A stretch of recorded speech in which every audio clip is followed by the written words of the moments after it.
Yeah, I think first of all, Jamie Osborne, outstanding. I'm not surprised. Um, Even from a defensive point of view, yesterday came up with some brilliant tackles. Um, his aerial ability, strength, power, going through the air, winning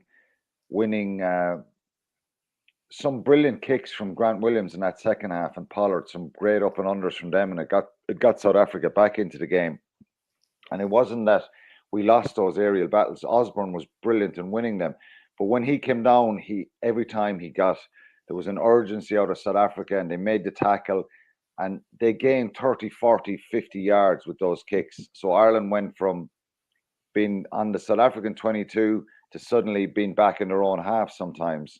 And the pressure, or even just around between the 10 and the halfway line. So South Africa were able to move Ireland up the field with very good kicking and great accuracy. Osborne was brilliant. Um, Obviously, the break for the try, the ability to keep the ball alive there and hit Henshaw. I thought he's been superb, really superb. He had a top game yesterday, and it's another great tool now for Andy Farrell to put into the toolbox, that he has another player now who can go back in play in that position. Center, I think, is a position that he's going to excel at.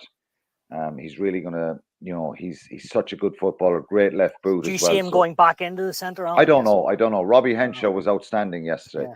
You know what? It's incredible. You think Aki was so good at the World Cup and brilliant in the Six Nations, and and I go back to what we say again, having Gary Ringrose as a 13, his vision, his communication skills, his ability to attack, defend, and look, you've got to call a spade a spade. Robbie Henshaw and Bundy Aki are inside centres, and they're absolutely outstanding inside centres. 100%.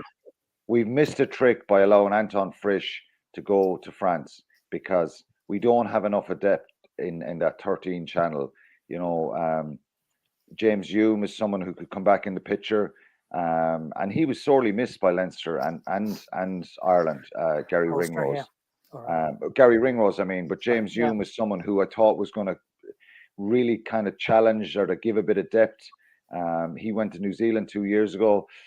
Frisch was the next like for like, I thought, that would come in there. So that's an area that we've lost an international quality player, and Fabien Galtey is taking him back to France.